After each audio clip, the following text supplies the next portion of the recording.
Salut tout le monde, ici Marika et nous nous apprêtons à plonger dans la quatrième session du jeu Colossal, un jeu de Nick Angel traduit par Arcane Asylum. Donc, si vous me suivez dans ces aventures depuis le tout début, nous en sommes à la quatrième session. Dernièrement, nous avions créé la ville, la cité, qui avait déjà un nom sur la carte, hein, la ville de Parapet. Donc, on a pris vraiment toute la session dernièrement pour créer cet endroit à partir d'éléments, encore une fois, pigés avec des cartes.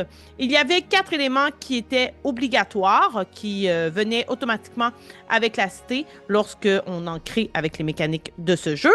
Ces 4 endroits étaient le quartier des habitations, la taverne, le marchand et finalement la guilde des chasseurs.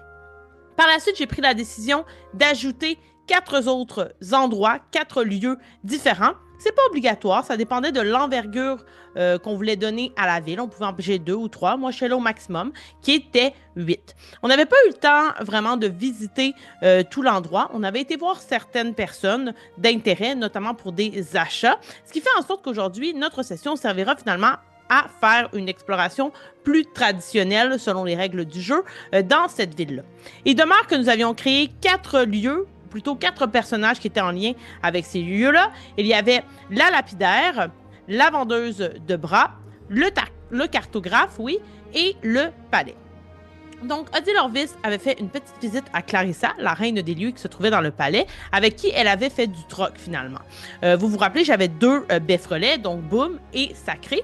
Sachant que Clarissa était une femme qui aimait beaucoup les beffrelets, l'ayant appris en écoutant les rumeurs de la ville, eh bien, je lui ai échangé ce beffrelet, puisqu'on se rappellera que Odile n'était pas très contente d'avoir 2 beffrelets à ses pieds. Et je lui ai également donné 2 objets qui étaient des reliques. Donc, parce que, justement, dans son château, on avait remarqué un certain amour, un certain intérêt pour les reliques religieuses. En échange, elle m'avait donné 2 trésors et j'en avais déjà 2, une amulette qui brillait ainsi qu'un œuf de dragon bien conservé. Par la suite, je suis allée voir la lapidaire, donc elle qui pouvait donner un pouvoir magique à mon beffrelet. J'en ai pris un pouvoir d'électricité en échange de 2 trésors. Et finalement, je suis également allée voir la vendeuse de bras et je lui ai donné 2 trésors contre un bras. Et nous en sommes justement là. Je vous avais dit que j'allais créer le bras. J'y ai pensé. Et vous vous rappelez, si vous avez écouté la dernière vidéo, j'ai parlé du fait que j'étais en train de jouer à Horizon Forbidden West. Et ça m'a vraiment aidé à créer mon bras. Donc, mon bras, ça va être une sorte de serpent qui va comme s'enrouler autour de moi, mais qui va être hyper élastique. Vous pouvez vous imaginer là, la mer dans Les Incroyables, ce genre d'élasticité-là, et qui va pouvoir me lancer. Et la membrane du serpent va un peu se déplier et devenir une sorte de... je cherche le mot pour voler. Un planeur, dis-je. Donc oui, qui va me permettre de planer. Parce qu'on se rappellera, peut-être que je pousse un peu les règles du jeu, là, mais bon, personne ne m'a dit que je ne pouvais pas créer le bras que je voulais. Et justement, c'est directement en lien avec Odile Orvis, puisque Odile est quand même dans sa vocation à la poursuite d'un beffroi draconique, dans le but d'obtenir la capacité de voler. Donc ce planeur-là pourrait, d'une certaine manière, un petit peu contribuer à cette réussite-là. Donc voilà. On va se lancer dans une exploration un petit peu plus traditionnelle. Je vais piger 5 cartes, puisque, encore une fois, ma valeur d'exploration est à 5. On se rappellera que j'ai aussi augmenté ma valeur de combat à 5. J'avais 3 à la base. J'en ai eu un en combattant un beffroi plus tôt. Et j'ai eu un point de plus en dormant à la taverne pour une nuit. Donc, on va piger 5 cartes. On va retourner dans la table aléatoire du début et on verra ce que ça va donner. Et par la suite, peut-être que je vais accumuler assez de trésors pour aller chez le marchand acheter un petit truc.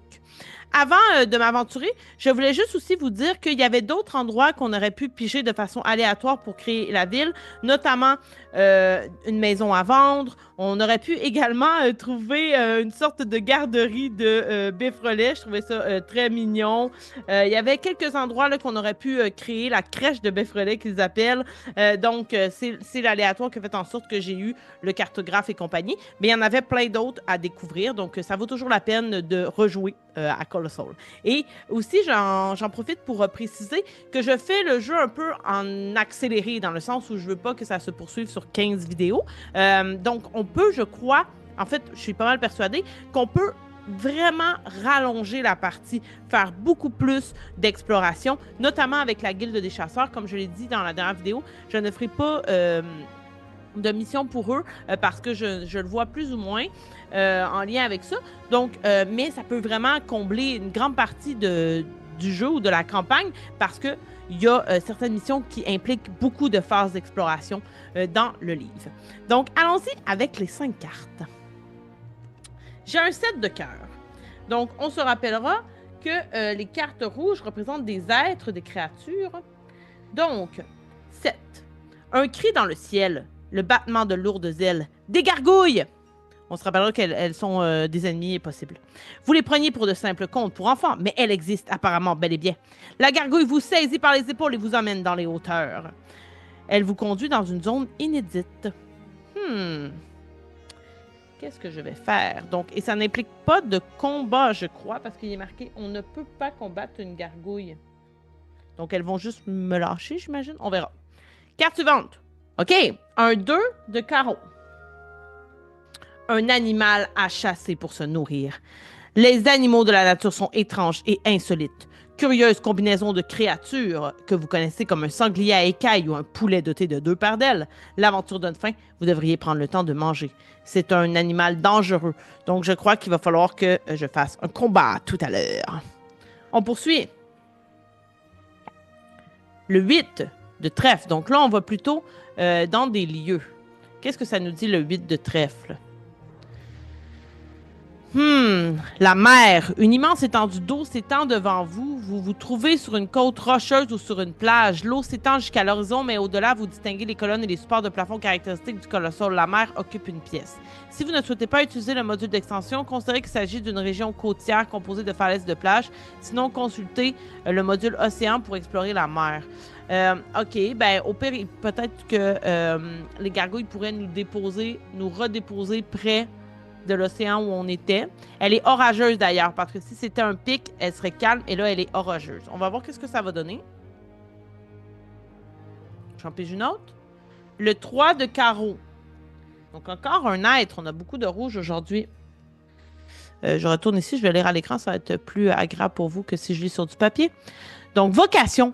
Vous tombez sur quelqu'un d'essentiel pour votre vocation. Peut-être ce personnage détient-il un indice relatif à ce que vous cherchez, à moins qu'il ne vous empêche au contraire d'en apprendre davantage. Il est hostile. Puisque c'est carreau cœur, ça aurait été amical. Et finalement, la dernière carte, fait qu'on n'aura pas de... On n'aura pas malheureusement de trésor peut-être. Le 4 de pique. Des ruines d'un peuple dont vous avez... On va en prendre une autre si vous voulez, parce qu'elle, on l'a déjà eu, c'est un peu plate. Le 9 de pique. Est-ce qu'on l'a déjà eu? Vocation. Vous arrivez à un lieu essentiel pour votre vocation. Peut-être un bâtiment qui contient un indice ou l'un des endroits que vous cherchiez dans le cadre de votre quête. Ça aussi, on l'a déjà eu. On en prend un autre? Oh! Un valet, ça, ce sont les cartes spéciales. Là, j'ai un chat qui passe. Vous trouvez un objet. Consultez la table d'objets pour savoir ce que vous avez découvert. On pige. Un valet. Une arme. Yeah! OK. Donc, parfait. OK. Fait que je vais répéter pour vous. Donc, faisons un petit récapitulatif de ce que j'ai pigé. Le 7 de cœur, c'était les gargouilles qui allaient me déplacer dans une nouvelle zone, dans une zone inédite. Ensuite, on avait le 2 de pique, qui était l'animal à chasser, qui était dangereux. On a le 3 de carreau, donc la vocation. On rencontre quelqu'un qui a des informations essentielles sur notre vocation, mais il est hostile. Ensuite, nous avons le 8 de trèfle, qui est la mer, qui est orageuse en ce moment. Et nous avons finalement un valet qui nous amenait à un objet qui sera pour nous une arme. Voilà. Essayons de faire quelque chose de chouette avec ça. En lien avec la ville, c'est un peu plate parce que la gargouille va nous sortir de la ville. On va voir l'ordre dans lequel on va mettre ça. On dirait qu'il y a un tremblement de terre parce que mon chat a décidé qu'il se lavait tout bonnement à côté de l'écran qu'il fait bouger. Vivre avec des félins. Donc, je pars à l'aventure et surtout dans l'écriture et je vous reviens sous peu. À tout de suite. Je suis de retour. J'ai écrit le journal. Donc, on va commencer avec le 3 de carreau. En errant dans la ville de Parapet, Odile observe le quotidien des citadins. Elle fuit les cris des marchands qui tentent de lui vendre des babioles hors de prix alors qu'elle n'a presque plus un sou en poche. D'ailleurs, elle n'a jamais été une grande admiratrice de la compagnie d'autrui. Fuyant l'insistance et la ténacité d'un vendeur de bols, elle se retrouve dans une ruelle sombre où elle tombe nez à nez avec un individu qui porte une cape noire avec un symbole brodé sur le dos, celui de la relique du dragon que notre héroïne a trouvé plus tôt. Rapidement, elle sort l'objet de son sac pour établir un contact. L'homme répond à cet appel en sortant une arbalète de sous ses habits. Il veut s'en prendre à nous! C'est l'heure du combat. On avait déjà fait un combat plus tôt, on avait affronté un beffroi. Cette fois-ci, ça va être vraiment moins compliqué parce qu'on va affronter une autre personne qui n'a qu'une seule valeur de combat, qui sera un 8 de carreau pour lui. Et nous, on en a 5, donc c'est bien malheureux pour lui.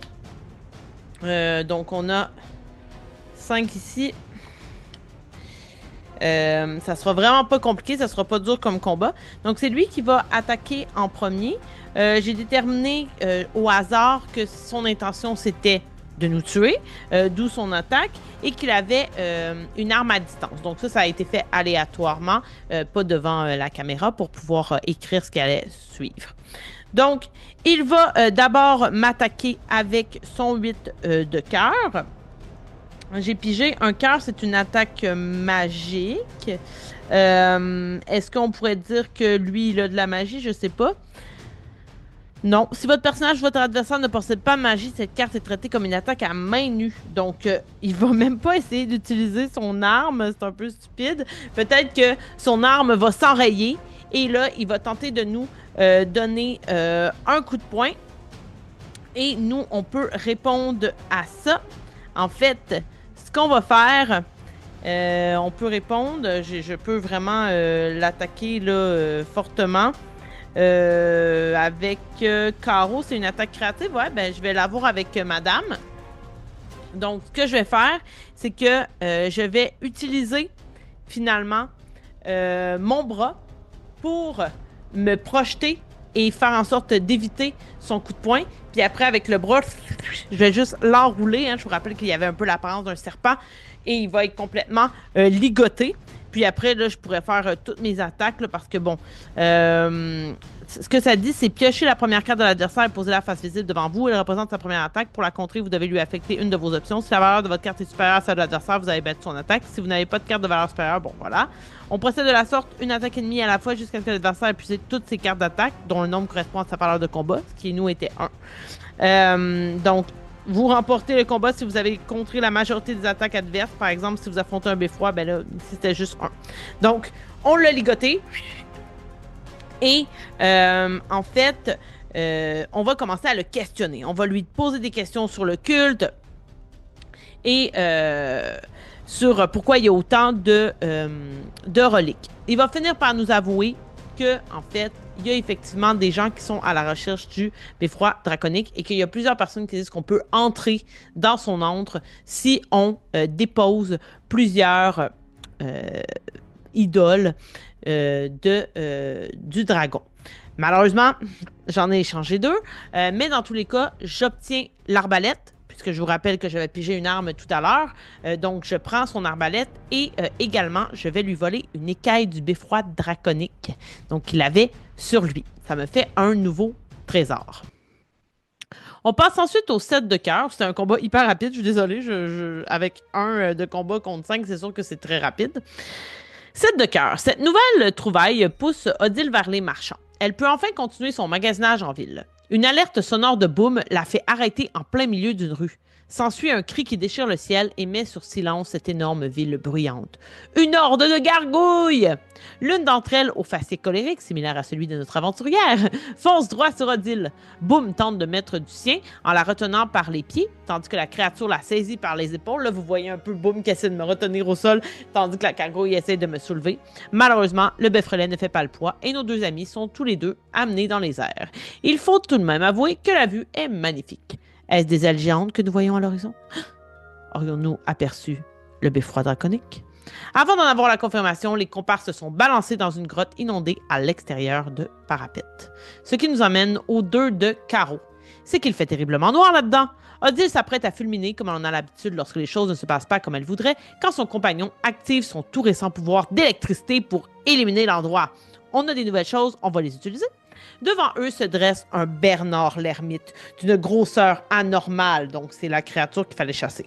Ce qui le rend unique, à l'exception de sa taille, est sa coquille, qui est en fait une partie de beffroi abandonnée dans laquelle le Bernard l'ermite se serait réfugié. C'est mignon quand même. Le parfum des fruits de mer dans la ville de Parapet amène l'eau à la bouche d'Odile. De plus, la bête se montre agressive en avançant ses paires de pattes vers le duo. Notre héroïne ne perd pas une seconde et braque sa nouvelle arbalète sur elle afin de lui figer 2 carreaux bien placés dans l'abdomen. Les 2 amis en profitent pour se faire un bon feu pour pouvoir déguster un bon Bernard crié. On arrive finalement au 8 de trèfle. Odile décide de tester son nouveau bras à nouveau pour sortir de la grotte dans laquelle elle a été projetée par les gargouilles. Voulant expérimenter l'objet à son plein potentiel, elle tire au maximum sur l'élastique qui la propulse immédiatement hors de la cavité. Elle actionne alors son planeur qui lui permet d'observer à nouveau les alentours.